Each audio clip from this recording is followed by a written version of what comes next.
Boa tarde a todos. Primeiramente, obrigado pelo convite para fazer essa apresentação Inovações da Regulação de Lubrificantes no Brasil.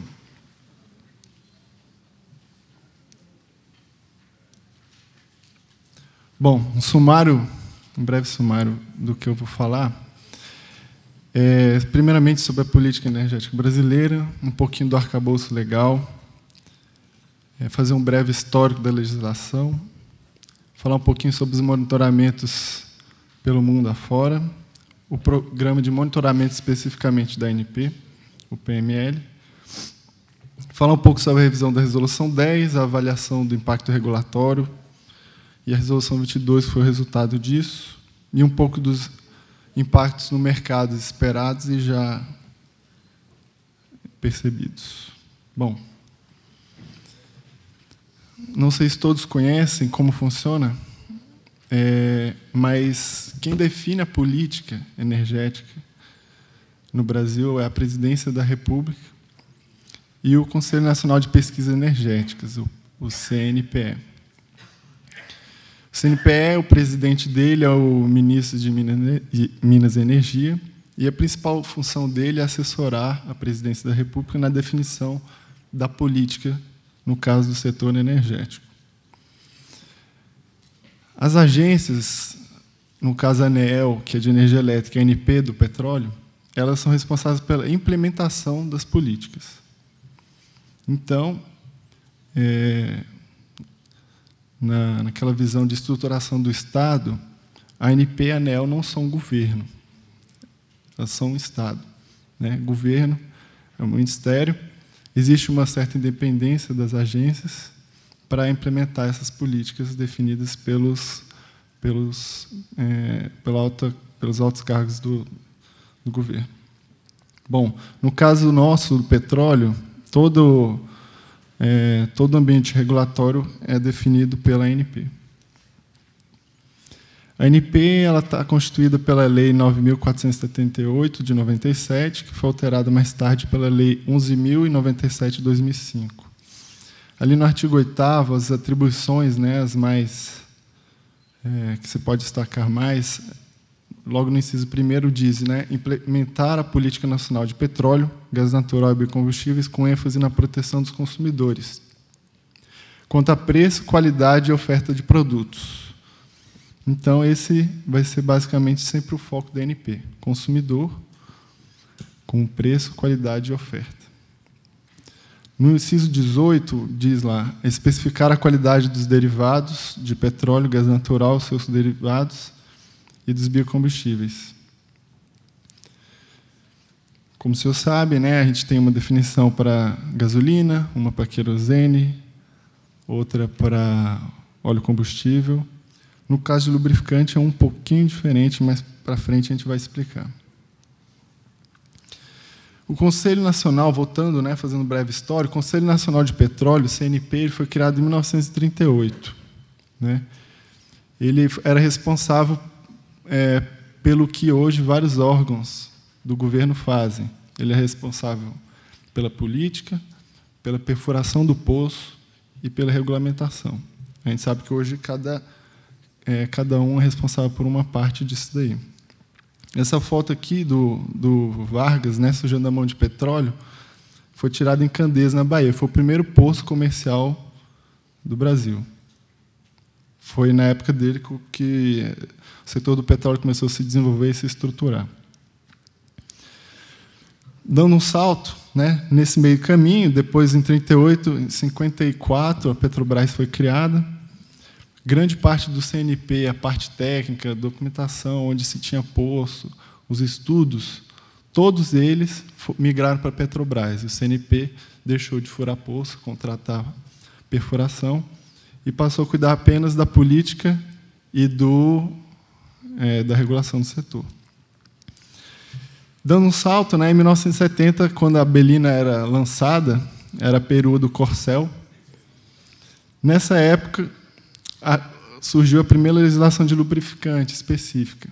Foi a resolução do CNP número 8 de 1970. O que dizia essa legislação? A obrigatoriedade de registro previamente à comercialização. Então, alguém que quisesse comercializar no Brasil lubrificante, tinha que registrar ele previamente. Qual o motivo disso? Um lubrificante, os senhores sabem tão bem quanto eu, que cada um muda a sua composição conforme a aplicação. Para a ANP, que é o órgão fiscalizador e que regula o setor, para ela poder pegar no mercado e avaliar a qualidade de um produto, ela precisa ter especificação daquele produto. Não é como a gasolina, que existe uma especificação para toda a gasolina, vendida no Brasil, independente de onde o posto de combustível estiver. No caso do lubrificante, um lubrificante para turbina vai ter uma especificação, para motor automotivo outra, e por aí vai. Então, em 1970, a ANP já tinha no seu banco de dados as especificações dos lubrificantes registrados. Em 82, houveram algumas atualizações, não foram muito grandes. Lembrando que sempre a ANP, o órgão, no caso aqui, na época era o CNP, ela tinha dois focos. Um era registrar o produto e outro é conceder autorização, a outorga, para a produção de lubrificante. Então, era necessário esses dois quesitos. Em 1990, o CNP foi extinto e criado o Departamento Nacional de Combustíveis, o DNC. Isso foi na época do Collor. A era Collor foi bastante caracterizada pela desregulamentação de vários setores no Brasil. Um deles, o do petróleo. Por exemplo, na portaria MINFRA, do famoso Ministério de Infraestrutura, também de 90, ela manteve a necessidade de registro de produtos, mas cessou a obrigatoriedade de autorização para a produção de lubrificante. Então, a autorização prévia de atividade de produção de lubrificante a qualquer agente interessado, desde que o mesmo estivesse o registro do produto e atendesse às exigências de rotulagem mínima, ela estava cessada, não havia mais essa autorização. Mais tarde, em 97, o DNC foi extinto, e aí, então, criada a ANP, que os senhores conhecem. E aí a ANP herdou, além de servidores do extinto DNC, além do patrimônio físico, ela herdou também a legislação. Mas, 2 anos depois, ela emitiu a portaria número 31, de 99, que dava sequência às resoluções do CNP, mas ela incluía novos ensaios de especificação e estabeleceu pela primeira vez os níveis mínimos de desempenho para os lubrificantes, no caso, os automotivos. Então, se eu não me engano, era a PICC e a PISC, os níveis mínimos de desempenho da portaria 131. Mais tarde, 8 anos depois, a resolução ANP número 10, que até bem pouco tempo era a resolução válida, mais uma vez elevou os níveis mínimos de desempenho estabelecidos na portaria 131. Em 2009, a resolução 18, também muitos dos senhores devem conhecer, ela estabeleceu os requisitos mínimos necessários para a autorização do exercício de atividade de produção de óleo lubrificante acabado. Então, lá tem tancagem mínima, capital social mínimo, laboratório, o que se considerou mínimo para garantir a qualidade dos produtos, estrutura. E agora, em 2014, em abril, foi publicada a resolução número 22 de 2014. Mais uma vez, ela elevou os níveis mínimos de desempenho da extinta resolução 10 e trouxe outras inovações que a gente vai comentar daqui a pouco. Falando um pouco sobre questão de monitoramento, a evolução da legislação, como comentei agora há pouco, ela se deu muito pelo que a ANP vinha percebendo no mercado. Como é que você percebe a qualidade dos produtos no mercado? Por monitoramento. Você não consegue fiscalizar todo mundo, mas você consegue, por um monitoramento, inferir como está a questão da qualidade, e aí direcionar a fiscalização. A ANP não é a única que faz monitoramento no mundo, a API faz, ela tem um programa de auditoria do mercado, que ela, pela sigla, chama AMAP. E aí, colocando um pouco das características, né? A API é uma associação da indústria, né? Ela não é governo. Ela monitora e audita apenas os óleos licenciados pela API. Então, quando você pega uma embalagem de lubrificante e tem aquele donut, aquela empresa ela é auditada pela API. Característica: essa amostragem não é aleatória, ela é proporcional ao volume de vendas. Tá? Quem vende mais tem mais amostras coletadas. A identidade dos produtos, quando apresenta o problema, ela não é levada a público, é tratada internamente, dentro da API. Tem também a ILMA, né, que é a Associação dos Produtores de Lubrificantes Independentes, também americano. A ILMA tem um código de ética que se aplica apenas aos membros da associação. Violações a esse código são tratadas internamente e mantidos em sigilo. O Departamento de Agricultura e Serviços da Califórnia do Norte, também americano. É o único estado americano com programa de monitoramento de lubrificante. O programa é financiado, em parte, por impostos de combustíveis estaduais. Esse programa é interessante, ele faz recall dos produtos não conformes. Então, apresentou problema, é feito um recall. Ele publica as informações das não conformidades em seu site.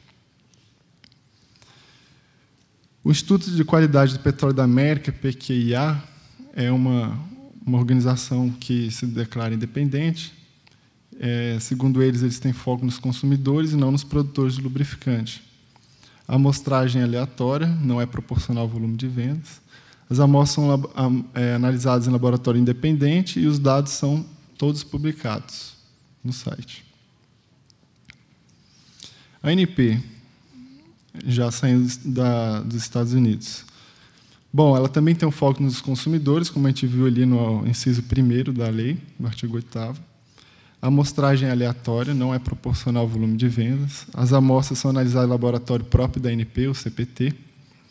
As amostras são avaliadas sob os aspectos de registro, rótulo e qualidade. E as não conformidades são publicadas no site da agência. Vamos detalhar só um pouquinho mais. As amostras são coletadas em todo o Brasil. Tá? Todas as regiões do Brasil estão cobertas. São cerca de 20 universidades que fazem parte da rede de laboratórios da ANP. No caso de lubrificantes, são cerca de 2.000 amostras por ano analisadas, todas no CPT. As universidades são responsáveis só pela coleta. Essa mesma rede de laboratórios da ANP ela é responsável pelo programa de monitoramento da qualidade dos combustíveis. Nesse caso, eles analisam os combustíveis, e aí o volume de amostras é muito maior também. Aqui um gráfico que muita gente já viu, né, é a evolução das não conformidades que a ANP encontrou no PML. No início, esse programa começou como um projeto piloto em 2006. Né? Então, nessa barra verde aqui que a gente pode ver, que trata da qualidade, 47% das amostras tinham problema de qualidade.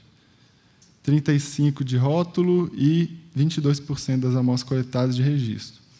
E aí, com o passar do tempo, essa não conformidade foi reduzindo, e hoje a gente está nos patamares de 13% de qualidade, ainda tem problema, das amostras ainda tem problema de qualidade. Só para deixar claro, esse número não representa o percentual de não conformidade do mercado, já que a ANP ela coleta de forma aleatória, não é proporcional ao volume de vendas. Então, esse número é o percentual de não conformidade da amostragem. Já foram feitos alguns estudos de estatística para você conseguir ter um erro ali do mais ou menos 2, né, do Jornal Nacional ali nas pesquisas, teria que aumentar muito o número de amostras e ficaria muito caro. A ANP tem discutido isso dentro da ANP, esse número não é tão importante para a gente, embora seja um marketing, mas não é tão importante. O principal objetivo do monitoramento é identificar o problema e depois passar essa informação para a fiscalização, que aí sim vai tomar as medidas e o problema tende a ser resolvido. Esse aqui esse gráfico PITS eu tirei do último relatório, que é divulgado no site da agência. Aqui estão distribuídas as principais não conformidades de qualidade. Então, basicamente, 1/3 são amostras sem aditivação. Por algum motivo, a ativação fica esquecida. O outro 1/3 é ativação insuficiente. Você não coloca tudo que precisa também, né? E o terceiro problema é a viscosidade fora. Você compra um 20W50 e ele, na verdade, é um 2560 ou um 10W40. São os principais problemas. Bom, com o que a ANP principalmente observa no seu programa de monitoramento de lubrificante, a gente identificou que algumas coisas poderiam ser resolvidas ou, de alguma forma, atacadas também com a resolução 10, né, que era a resolução em vigor. E aí ela começou a ser revisada, e o escopo da revisão era principalmente corrigir alguns aspectos que não estavam abordados de maneira adequada, eliminação do mercado de produtos com tecnologia obsoleta, desregulamentação de produtos, né, isenção de registro, atualização e inclusão de métodos de ensaio, que se considerou importante, e definição de alguns termos de rotulagem, né, que a gente sabe é muito importante para o consumidor ficar bem orientado. Bom, esse foi o caminho.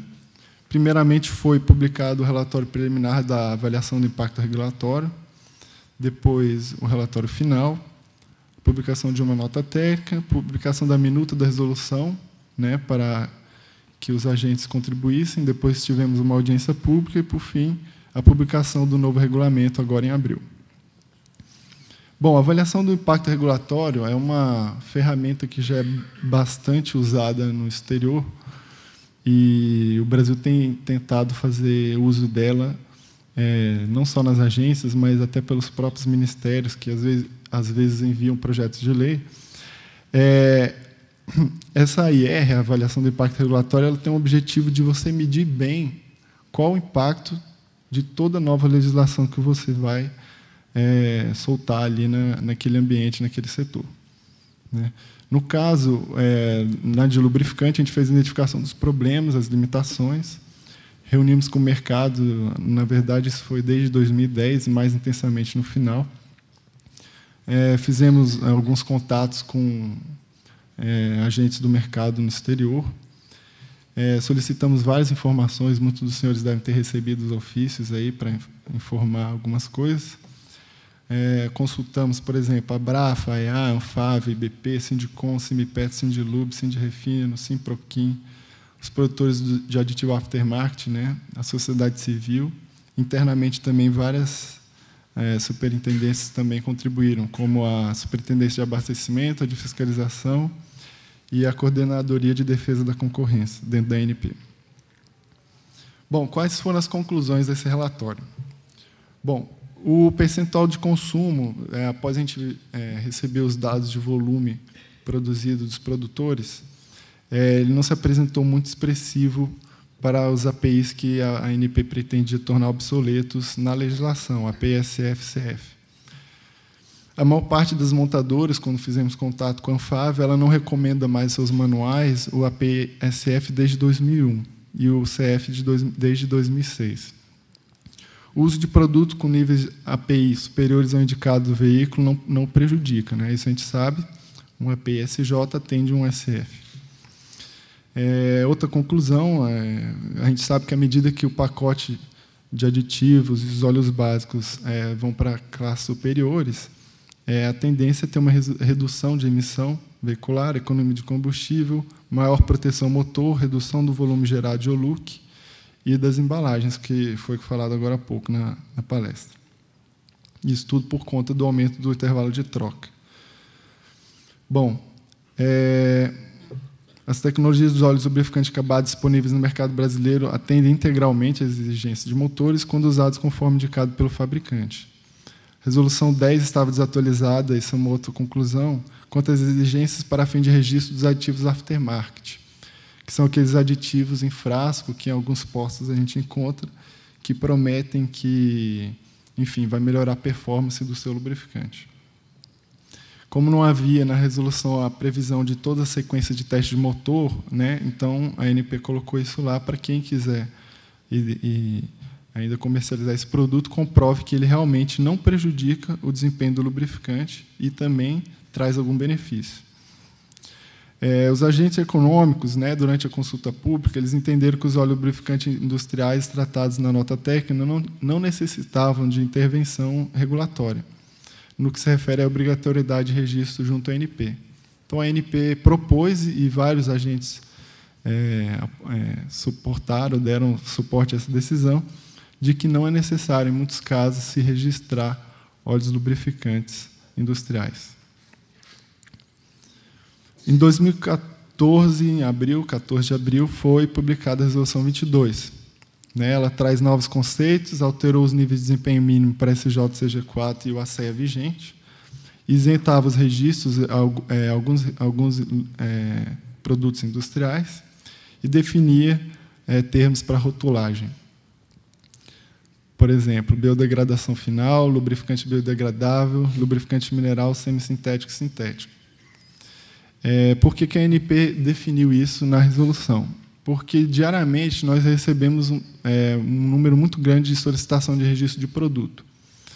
E a gente via que o critério para se definir um óleo sintético, semissintético ou mineral era bastante abrangente, muitas vezes chegando a ser enganoso. Então, sem uma definição, ficava complicado. A gente sabe que isso é muito mais um apelo de marketing no rótulo, mas era preciso, pelo menos, ter um critério mínimo para que o consumidor não fosse enganado. Biodegradável é a mesma coisa, né? Com a onda do bio, tudo é biodegradável. Então, foi preciso que a ANP definisse para que nem tudo passasse na solicitação de registro. O contato alimentar incidental também foi definido, as normas, porque também tínhamos muito problema em solicitação de registro de produto, que a gente sabia que não tinham condição de ter contato incidental. Então, foi definida a norma internacional, a ISO 2142469. Na questão do aftermarket, né? É exigido como os documentos para você registrar um lubrificante aftermarket ou um aditivo em frasco, é necessário um relatório de teste da mistura do aditivo com óleo lubrificante categoria API mais recente. Então, o que o solicitante de registro de aftermarket faz? Ele mistura esse aditivo na proporção indicada no rótulo, com um lubrificante de categoria mais recente, hoje um SN, e vai rodar o teste de motor. Se a performance dessa mistura não passar na categoria SN no teste de motor, então ele, na verdade, está trazendo prejuízo ao lubrificante. Além disso, ele tem que comprovar que ele não só traz prejuízo, ele tem que comprovar benefício. E no caso da biodegradabilidade, é necessária documentação, né, e relatório de teste que as amostras atendem o quesito mínimo. Vedações. Embora seja algo bastante técnico e a gente nunca tenha registrado nenhum produto com essa composição, a gente preferiu deixar bem explícito a vedação de uso de extrato aromático e o look na formulação de óleos lubrificantes, porque a gente sabe que alguns produtores ainda faziam uso disso, inclusive para graxa. Questão do óleo básico naftênico para motores automotivos e ativos em frascos também, que a gente sabe que ele traz prejuízo, principalmente questão da estabilidade oxidativa. Rotulagem. Antigamente a ANP aceitava uma declaração, hoje não. Para registrar um produto é preciso enviar o rótulo definitivo do produto, porque o marketing sempre tende a, na sua ânsia por superestimar o produto, ele tende a não informar tão bem o consumidor. Então, com a cópia do rótulo, a ANP pode avaliar se o consumidor está sendo prejudicado na sua informação. E outra novidade é que, na resolução, ela prevê a possibilidade do registro eletrônico, né, que é o RGP Web. Dentro da ANP, há algum tempo, já está sendo trabalhado a criação desse sistema. e acreditamos que até o fim do ano a gente já consegue estar rodando os testes. Isso vai ser muito bom para os dois lados, né, tanto as empresas quanto para a ANP, vai evitar retrabalho e vai tornar o registro bem mais célere. Bom, a isenção de registro. A isenção de registros industriais foi basicamente porque, a gente sabe, não tem aquela simetria de informação entre o consumidor e o produtor sobre o produto.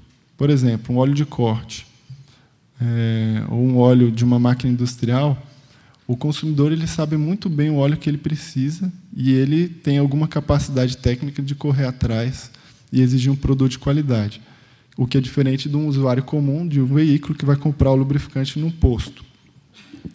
Como a ANP considerou que o mercado é capaz de se autorregular, ela resolveu isentar de registro esses produtos industriais. Não são todos, mas tem vários. Como exemplo aqui, a gente tem auxílio para montagem de peças, proteção contra corrosão, laminação, os desengripantes, perfuração de poços, usinagem e corte. Esses produtos foram isentados para registro pela 22. Quais são os níveis mínimos de desempenho estabelecidos na 22? Para motor automotivo, ciclo Otto, ou APSJ, para diesel, CG4, e o ACE vigente, no caso dos dois também. Motor de ciclo diesel estacionário, marítimo e ferroviário, permaneceu API CF. Motores 2 tempos refrigerados a água, API TC e JAS FB. 2 tempos, isso a ar, né? O refrigerado a água, o NMA TCW3. E 4 tempos de motocicletas, o JAS T903. Quais são os prazos da Resolução 22? Até o fim de 2014, ainda pode ser produzido e importado o API SF e o CF, que são os antigos níveis mínimos. Até o final de março de 2015, pode-se distribuir esses produtos e até o final do primeiro semestre de 2015 pode comercializá-los, né, ao consumidor final.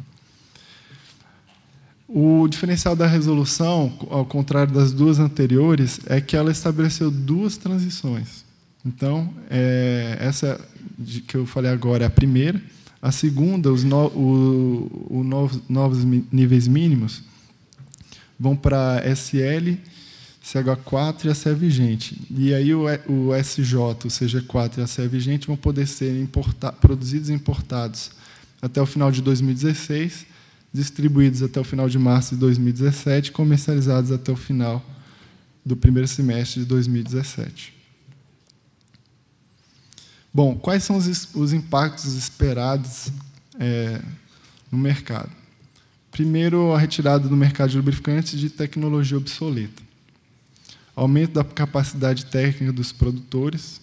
A gente tem percebido bastante isso no dia a dia de registro. A gente tem visto pessoas mais preparadas enviando documentos, cada vez com informações mais bem sedimentadas. Oferecer produtos de melhor qualidade, melhor desempenho, maior economia de combustível e a redução das emissões poluentes veiculares. Elevação do controle de qualidade dos produtos com os novos ensaios exigidos, né? Para você ter uma API SN, vários ensaios são requisitos mínimos e nem todos estavam na Resolução 10, a ANP incluiu alguns.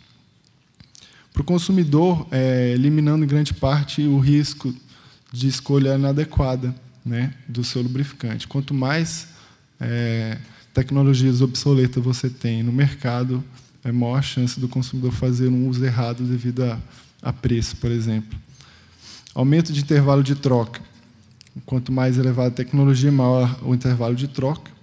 Maior informação com a exigência de rótulos também. Para o meio ambiente, redução da geração de oluco em embalagens, como eu falei, por conta do aumento do intervalo de troca. Redução das emissões e redução da queima de lubrificante também. Bem, era isso que eu tinha para falar.